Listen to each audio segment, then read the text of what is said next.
Donald MacKay is an interesting man. I've only recently met with Donald, but he's pretty famous in the trade area. Now, if you think that South Africa is an open economy, what we mean by that is that 50% of our economic activity, our GDP, is either imports or exports. Then you'd think that trade would be the number one topic of conversation. Well, it isn't. It should be. We'll find out from Donald now why, and also where he sees things going.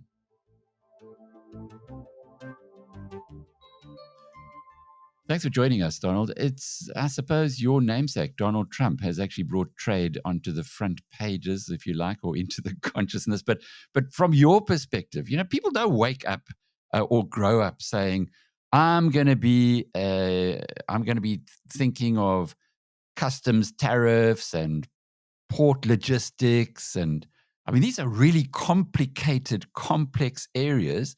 It's much easier to be a sportsman, maybe. So what drew you to this line of work? Well, it was completely accidental.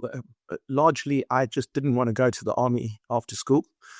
And I had to go and study something, which, again, had nothing to do with what I do now. But when I worked at Deloitte for 7 years before setting up this business. And in that time, I made friends with someone who was in the process of setting up a business unit in Deloitte, looking particularly at customs issues in those days. And I joined that unit and we grew it quite substantially.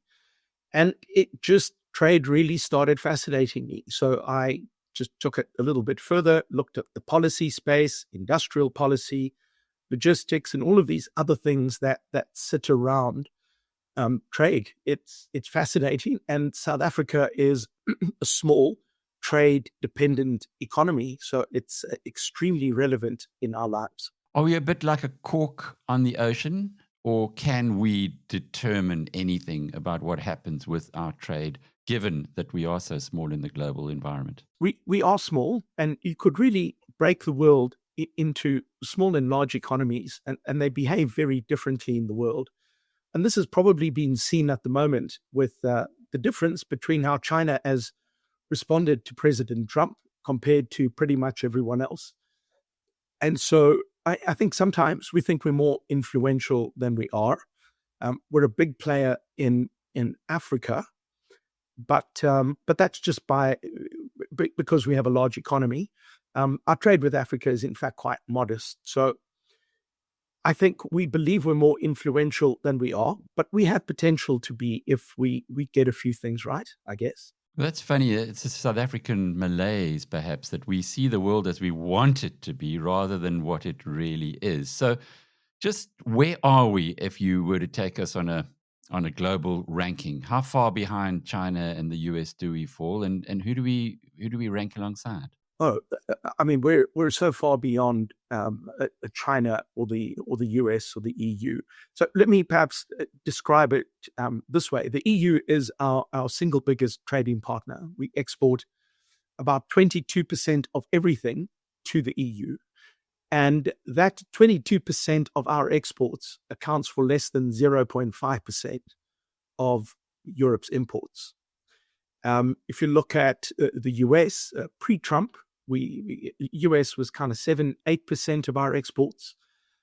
Africa's total imports into the US is less than 0.5% of their imports. So we're extremely small. Michelle's a mom who traded in her Fiat 500 for this beast right here. But why the momentous move, huh? I needed something bigger to keep up with my growing son and his many sports bags. When you traded in your car with We Buy Cars, was it an easy conversion? I see what you did there. The process was just so easy. I was given a tablet, had to sign, and that was it. Basically, We Buy Cars is no mess, no fuss. Okay, it was nice chatting.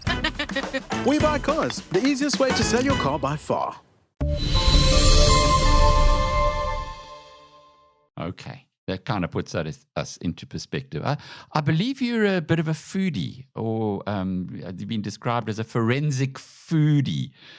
So unpacking the ingredients to find out how they work together and that. Do you do that as well in your business, in XA Global Trade Advisors? Do Do you unpack all the little bits and see how they fit together? Yeah, so I am quite obsessed with how things work. Much of our job actually involves unpicking things and trying to work out why things operate the way they do. In an economic sense, question that often strikes me is, why does South Africa perform as poorly as we do? Why do our policies, some of which are good on paper, many of which I would argue are not good on paper, and thank God we're bad at implementing them. But why do they not work? It is an important question. So absolutely, a lot of our time is spent trying to understand the why, but the food is more fun. So you started XA Global Trade Advisors 20 years ago. There we go. I've given you 2 punts now with your name, so we know what the name of your firm is. What was it not negotiable? What was when you started it off and you said, I will not compromise on this area? Well, I need to maybe describe why I started the business. I had no intention of ever leaving Deloitte. And then Enron happened in the US and the whole Arthur Andersen debacle. And suddenly everything about how we worked fundamentally altered. And I just found myself moving from a place where I really enjoyed what I did to being quite miserable. I'd left Deloitte being quite unhappy with how the industry had shifted and didn't really have a clear plan on what to do. So in fact, while sitting home, Deloitte asked me if I wouldn't come back on a contract basis. And I did that for a few months, but that made no sense whatsoever. You were just kind of sitting on the other side of the fence, but basically going through the same stuff. And so I canceled the contract and went off on my own. And that was 22 years ago. To your question, I guess, what were the non-negotiables? The one thing I tell all of my staff, particularly new people, when they come in, is that we're always absolutely honest with our clients, even when the clients may not like what we have to say. I think it's extremely important in a country that is so politicized, where everybody is perpetually just trying to say the right thing to not upset someone else, that often good advice is lost because there's somehow a fear that somebody would be offended.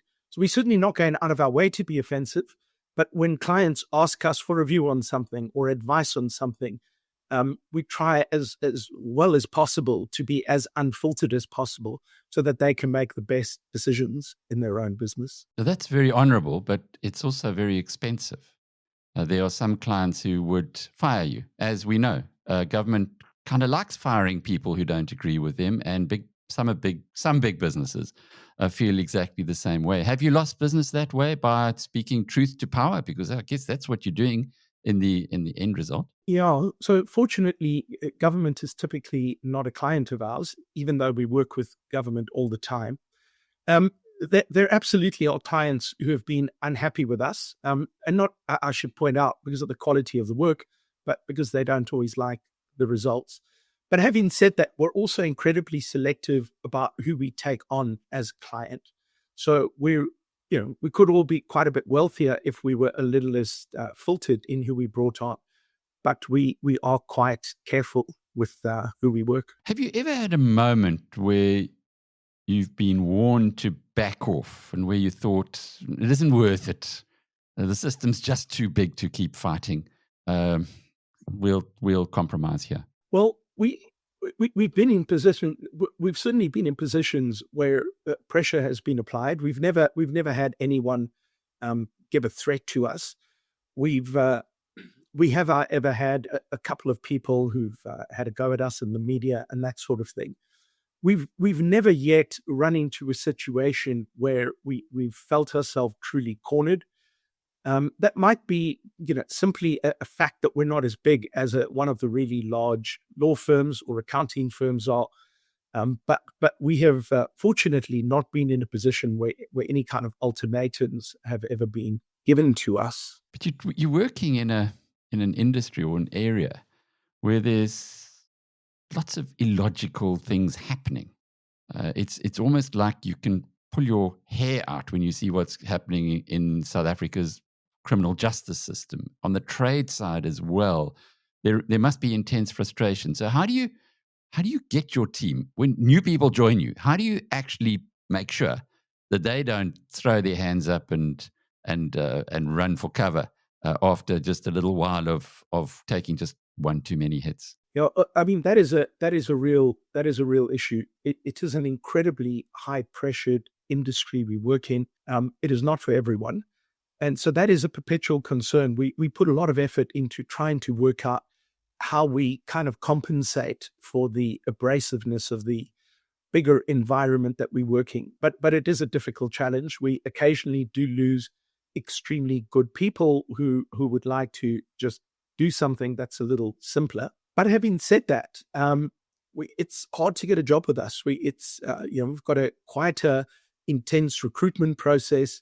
We spend a lot of time trying to get the right people who are invigorated and excited by the challenges presented in the work that we do. I know I'm hammering away at this, but I just want to get a little bit of a better feel of yourself and the company that you've built.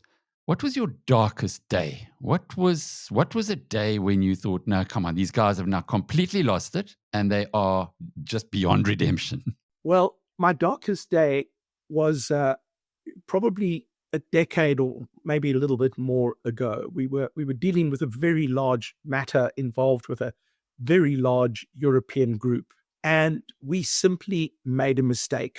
We were all working through the night. It was 4 a.m. in the morning, and we made a mistake. And when we realized the mistake had been made, we also realized that if this particular client sued us, it would pretty much be the end of the business. And we contacted our professional indemnity insurance, who said to us, look, under no circumstances can you admit any guilt. And my partner and I sat for a few hours debating this, and then promptly picked up the phone, called the CEO, and actually explained what had happened. They were not happy, but we resolved everything, and they've remained a client. But it was a moment where I truly thought, this is how it ends. Doesn't matter that it's an honest mistake. It would have cost them hundreds of millions, and that was terrifying. But we felt the only way to go through this was to be open. And I guess in the whole business, we've never had another instance like that, but it was frightening. And that's a story, by the way, we tell all of our staff, so that they're always comfortable coming to us if they make mistakes. Oh, that's interesting. Many people talk about, go and make mistakes because that's part of the learning process. But when it actually happens, it can be a very different result or reaction from your employer. Yeah. So we've had a few people that have made mistakes afterwards, but no one ever gets into trouble for making a mistake. They will, however, get fired if they hide it. Yeah. Okay, so let's move on to where we are right now. Are you fundamentally an optimist or a pessimist about South Africa's future as a global trade partner? I'm desperately wanting to be more optimistic than I am. Might be a good description. You've got to remember, though, South Africa's a tiny economy globally. There's only so much control we have over our own fate. So a good way to think of this would be, we want to be a good trading partner to other countries. I think our trading system in South Africa is heavily politicized. And of course, we've seen in the US what happens with a highly politicized system. That does worry me, because on balance, that tends to yield poorer outcomes than a less politicized system.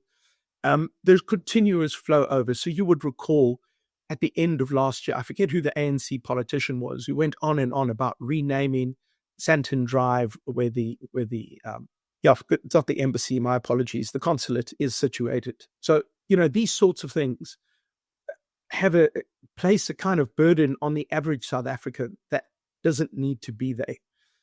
And South Africa politically has always kind of punched above its weight. But, a few months ago, I wrote an article saying, at some point, the bigger guy is going to punch back, and we have to be careful. And now we have Donald Trump, and we've seen what that feels like. This is not to justify what Trump has done. I think that's terrible. But at the same time, we've set ourselves up to be in a weak position where we didn't need to be. A little bit like a small dog yapping and yapping at a calm relaxed, bigger dog who couldn't be bothered and then one day is bothered. Yes, yes. So we've made a lot of enemies, and I don't always know why. And some of the friends we're making make it difficult to have friends that can benefit us. So, the most obvious is Iran most recently. We do essentially no trade with Iran. Why are we spending political capital with Iran? But we do. And we do the same thing with Cuba and so on. Now, what you're saying now is often discussed amongst South Africans, but never quantified. So, and you're in a unique position, given the focus that you have in your life and your business, to be able to quantify that. These bad relationships that we have with the polecats of global society, are they hurting South African exports, and by the same token, hurting the South African growth story? So again, let me give you a few numbers which I know offhand. So if you take Russia as an example, we've called ourselves non-aligned. I don't think anyone honestly believes we're non-aligned in the Russia situation. But if you take the value of our exports to Russia, we export more to Eswatini than we do to Russia. If you take all of the BRICS countries, the expanded BRICS, and you just take out China and India, you look at all the rest, our exports to Zimbabwe are bigger than our exports to all of the others combined, but Brazil and everyone. So I find it weird. It's not clear to me what the strategy is in the groupings we're in. So I'm not saying we shouldn't be part of these groupings, but we've got to think very carefully what the upside to being in there is. That's kind of the one leg. But the other side is, what is the cost you pay? So what is the cost that we end up paying when we align ourselves with less attractive partners in the world? And that becomes very hard to quantify because it's very often the trade or investment that didn't happen. But we've got to kind of think, are we going to be principled, which I think doesn't tend to work out into the long term? Are we going to focus on our own interests, which I could understand? That was kind of the Henry Kissinger perspective. That said, just focus on your interests. But it's not obvious to me that we're really doing either of those. And so the result is we seem to be kind of blown by the wind, and that makes us a unpredictable partner to be in business with. Is there a desire to address this? Is there a desire by those who govern us? And given that we have now a government of national unity rather than the ANC hegemony that we had for so long, to actually fix this? Yeah, I don't know the answer to that, to be honest, Alec. I mean, the evidence would indicate no, but I think there is an awareness that what Trump has done is he's forced a realignment across the whole globe. And so the realignment is having to happen. We have some control over who we align with. I'm not privy. I'm not in the political side of the government. So I don't really know politically how these things are viewed. But I think the GNU is really just a group of people who don't like each other that have been locked in a room together. We at some point have got to figure out what our economic strategy is. And it can't simply be just endlessly putting lipstick on the pig of very bad economic policy. So the GNU itself doesn't appear to cohere. So perhaps the Bosbarat that happened just the other day, maybe that will help. I don't know. But I also have no idea what happened there. But the GNU appears to still largely be the ANC. And that's fine. But it doesn't, that's not what the voters are being told. So I think the GNU's got to figure out its economic policy. And it's not obvious to me that is happening. It does appear to those of us who are outside of that tent, that particular tent, that the ANC just keeps doubling down. And certainly I've now had from two people who I respect their opinions saying, but it's a deliberate policy of the ANC to actually not fix the economy and not to make people more educated. Whether or not that is the case, and please God, it isn't. It's terrifying to think that there are people, respected people in our society, who actually believe that we have governors who want to keep us poor and dumb. Yeah, that's too cynical, even for me. I mean, I know many of the ANC politicians. I'm not saying all of them are angels, but I've never met anyone, and that's just perhaps because I'm meeting the wrong people, but I've never met anyone who kind of truly doesn't want South Africa to be better. And I mean, whether the mechanisms being used are the right ones, I think is slightly different.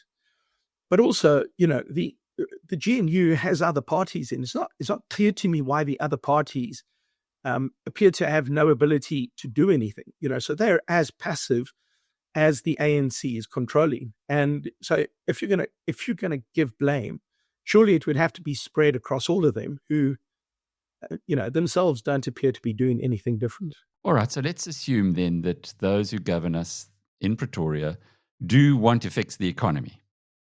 But why then are they, apparently, from what I can see, centralizing everything, trying to get more control together? Do they not get that model is gone and it doesn't work in a highly complex world that we now inhabit? Yeah, but we shouldn't forget that the ANC at the end of the day is still a socialist party. So if you leave aside the fact that I don't think socialism works, and I think capitalism would deliver better outcomes, the ANC is a socialist party, and a socialist solution to a problem is ultimately going to come down to more control, not less control.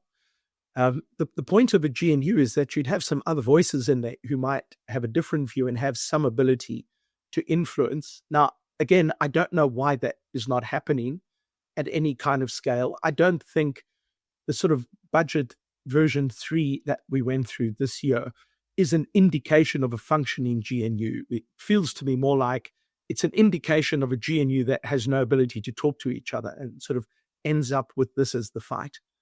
So it still feels as if the fundamental economics are still socialist in leaning, perhaps not in every way, but I think that will consistently give bad outcomes no matter what your intentions are. So we've got a bunch of guys who say, yes, our GDP per capita has not grown for a long time, but that's only because we haven't applied the socialist rules correctly. That, for better or worse, that's the way these guys are thinking.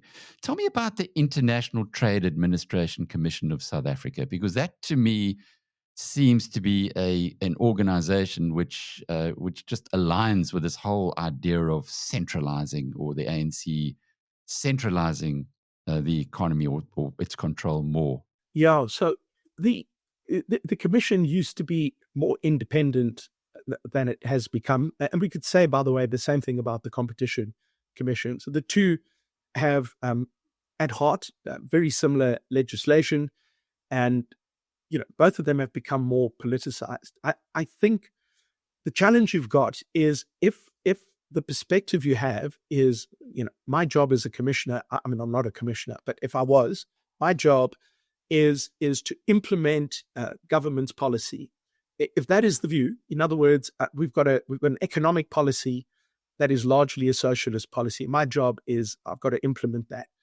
That would manifest one way. If the other way is I've got to consider the facts of a particular case from both sides and then look at the economics of it and decide accordingly, you would have different outcomes. And we can see that over the years. So if you look at the early days of the International Trade Administration Commission, it looked considerably different to how it looks now. And much of that is a reflection of how the economic politics of South Africa has shifted left from the period, we think back to Minister Rob Davies, who came straight out of the SACP. There was a dramatic leaning to the left. That is pretty much not changed. Ibrahim Patel as well was pretty forceful in his ideas. And yet, even if they don't work, it doesn't seem to ring any bells that maybe we can try something different. So I guess the real result of this is that the public have got to say, we want to try something different, so we'll have to vote differently. I guess that's really the whole story. Well, I think it's part of it. But what we instead seen is there's a recognition it hasn't worked. And so what they've attempted to do is, for example, getting you to contract your commitments. So if you're going to get something from us, we need you to sign something that's called an irrevocable undertaking, which is this quite onerous agreement that says, if we're going to give you X, you've got to give us Y, you've got to report back every quarter and so on. The Competition Commission has a version of this, which they call public interest, which is the same thing. You want to get your merger approved, you are going to have to make a contribution into the localization support fund, whatever the case might be. So what is happening is there's an attempt to grow employment, for example, by saying, if I'm going to give you this concession, you have to promise to employ more people. And so rather than addressing the macro environment, which is why we have an unemployment problem, we're attempting to fix the unemployment problem sort of one investigation at a time, rather than, so if you think for a minute of the number of companies at the Competition Commission that deal with a merger in a year, in any given year, it's a rounding error. It's a tiny number of businesses. There may be big businesses, but they're a very small part of the economy. So even if you got the biggest company in South Africa to make a commitment to increase its employment by 10% or 20%, this is not going to change the unemployment problem. But this is how we're dealing with this. So we're not fixing the macro reasons for us not being productive. And so we're attempting to fix it at the micro level. And that just will never work. Yeah, and you go home at night and say, well, I've created another 1,000 jobs because I've forced Massmart in their deal with Walmart to take on certain issues. But doesn't it also have a very scary unintended consequence of us becoming more like the Americans, more like a lobby economy? You get the people to go and talk to the politicians. In our country, it's not just talk. There's a lot more that seems to happen there because we don't have the lifestyle audits we should have. And the politicians will then give you what you want. Yes. So we absolutely have become a lobby economy. And lobby economies at their heart don't function well because it's a perpetual overriding of market signals to accomplish something. So everyone got very upset when we found out about the Guptas and them wanting SAA to cancel certain routes, etc. And of course, that was connected to a bribe. But if you took the bribe out of it and you put another company's name in there, we see fundamentally the same thing. So we spend a lot of time studying court cases, and it is astonishing how many times in a dispute you will find out that company A had been investing lots of time with a particular minister to get an outcome. I'm not suggesting they were bribing them, but what has happened is the transparency is so poor that we have no idea what goes on. And so our policies become dictated by the very large companies in the country. And, that's not really a secret to anyone, but it's also why the economy remains as concentrated as it is, with very large companies remaining dominant. Maybe some of the names have changed, but ultimately the economy hasn't in any way, just become deconcentrated in the last 30 years. So the way to get rich nowadays is not to graft hard and find a new idea and serve the community better. It's to join a big corporate and to work your way up and get your share options. And because you're always going to be well positioned given the massive lobbying. It's interesting, Donald, on this as an aside. I read recently that, not recently, a couple of years ago, that for each journalist that exists, there are something like 8 people in what they call corporate journalism, i.e. in lobbying. And I guess when you have a look at the courts that we deal with, it must be a similar situation with the private sector in the court of law, where private lawyers outnumber the public prosecutors, certainly in brainpower, by an exponential amount. That can't be healthy going into the future. Yeah, I never thought about it that way, but I can't imagine that delivers good outcomes at all. The minute you're striking a secret deal with someone, there's almost certainly many people on the other side of that are going to pay for it. And, so one of the arguments we've made repeatedly is an easy and cost-effective way to deal with this is to legally force up levels of transparency. So just the idea that the default position when asking for something from government is that it's always confidential. The default has to be the opposite. But that is not what happens. So we've got wonderful organizations like Open Secrets who do a very good job of putting information into the public sphere. But, they can't do this at scale. Many of those nonprofits can do tiny bits of it. It has to be at a larger scale. Yeah, it's a drop in the ocean when you have a look at what's really happening behind the scene. Help us understand, or help me understand something, if you would. I've had numerous conversations with Kobus Verster of ArcelorMittal, and he often talks about the scrap metal industry being advantaged and ArcelorMittal being disadvantaged, and as a consequence, that's why they have to close down the steel plant in my hometown, where I grew up, in Newcastle. What's going on in scrap metal? What is the real story there, and is there lobbying that is occurring here too? Yeah. So the lobbying here has truly gotten out of control. So what happened is around 2012 or 2013, the lobbying started with Minister Patel at the time to impose some controls on exporting. And so was born a system called the price preference system, which is essentially a program that says if I have scrap steel and I want to export it, I first have to offer it to the domestic industry at a 30% discount. And then if nobody wishes to buy it at that discount, I can then export it. But then what happened is over time, the lobbying increased, and we ended up in, I think it was 2022, we ended up with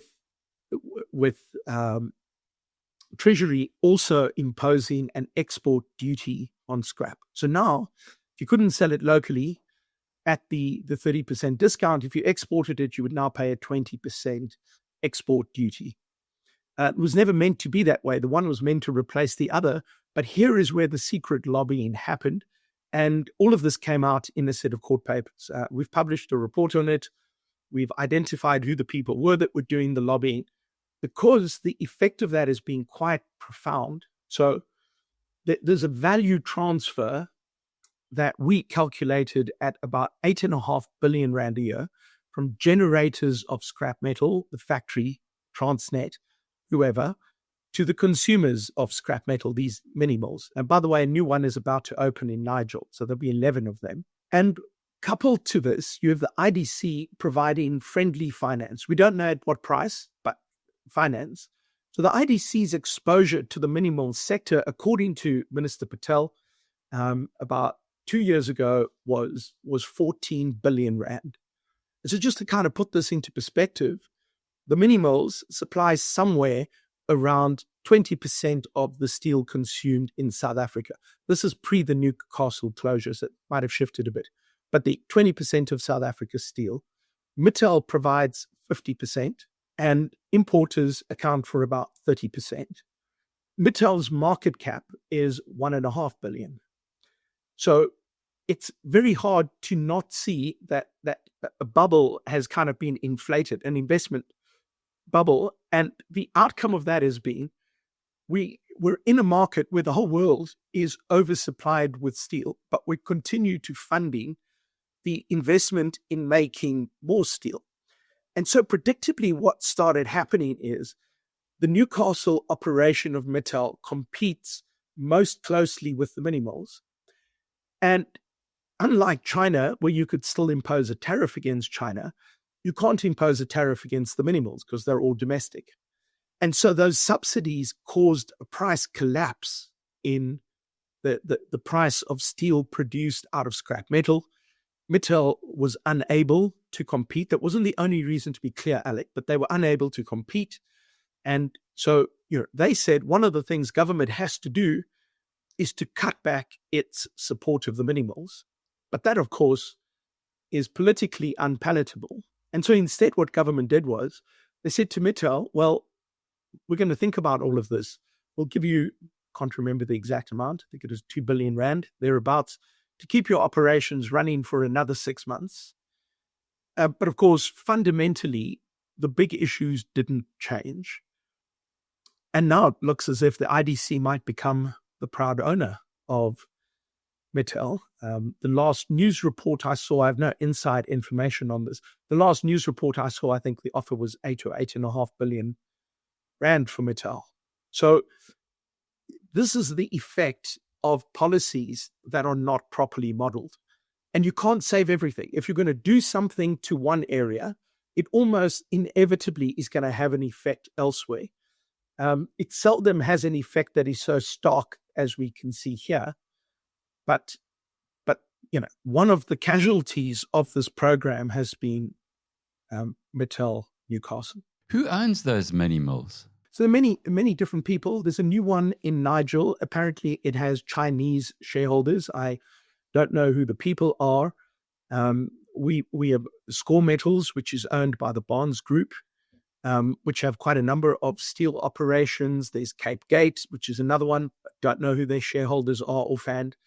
There is Cisco, not the IT company, Cisco in the Western Cape, which has changed hands a few times. I think at present their shareholders is another Gupta family from Tanzania, but not our Guptas. Not those. A completely different family has apparently bought them. So I don't know who all of the shareholders are, but there are many of them, many of them. So clearly they sorry, I must just make a note of that, sorry. So clearly their lobbying power is a lot stronger than ArcelorMittal's. Yes, so it would appear so. Again, I'll, if you like, Alec, I'll send you the report we did on this. You can have a look for yourself. But the nub of all of this was that there were people from the mini-mill sector combined with people from within government that were then lobbying government. In fact, some of the people literally worked for the same department that had to make the decision on this, got together, did some secret lobbying, and it absolutely was secret. There was a refusal to disclose any information until it was compelled in the court case. So that is a perfect example of how not to formulate policy. And the dangers of the lobbying economy. Absolutely. So, this is not to say that, well, support should be given to Mittal or the others. The question is, why was it done in secret and why was that acceptable? Perhaps the same conclusion would have been arrived at, but I don't think so. Is there any glimmer of hope? Is there any little bit of breaking through of bright light? And I think here specifically an area that you know very well on the ports, the Philippine owners of a big part of the Durban harbour. Would that not be some indication that we are moving in the right direction somewhere? Yes, absolutely. So our ports and the connected railway system are absolutely crucial to South Africa's global competitiveness. At present, Durban Port is literally the worst performing port in the world. 2 years ago, that worst performing port was Cape Town. So we're not doing well in this space. Fixing that up is crucial because you can think of the dysfunctional port like a tax on every single export you do. So it simply adds a cost to trading that should not be there. That kind of friction is very, very damaging. So I'm incredibly optimistic about the Filipino company that will take over the management of Durban, that they're credible. They do this elsewhere in the world. I don't know practically how that unfolds, but there's nothing wrong with the company that was appointed. So I'm feeling positive. I'm also feeling positive just in general around how Transnet is starting to kind of get its stuff together. Transnet is just not the same as it used to be. And I think that's all good news. So it's going to take time. You can't kind of do this overnight, but it's always going to take time. That is a very encouraging sign for me, and I'm happy to see it happening. It's almost getting back to what you said earlier, that you are not a cynic. You don't believe that we have people in Pretoria where the overwhelming majority, or the majority of them, are wanting to actually rip off the country and make the country poorer and make us uneducated. But it's just that they might have been doing the wrong things. And here and there, we're starting to see that some of the right things are being done, which is positive for us into the future. Absolutely. I've chosen to live the rest of my life in South Africa because I don't want to leave. I want South Africa to work, I think, as most of us do. And, so I remain hopeful. I'd like to see things move a bit quicker, but Transnet has the potential to make an enormous difference to our economy if they can follow through and actually do these things as they should. Donald MacKay will continue speaking truth to power. He is the founder and chief executive of XA Global Trade Advisors. I'm Alec Hogg from biznews.com.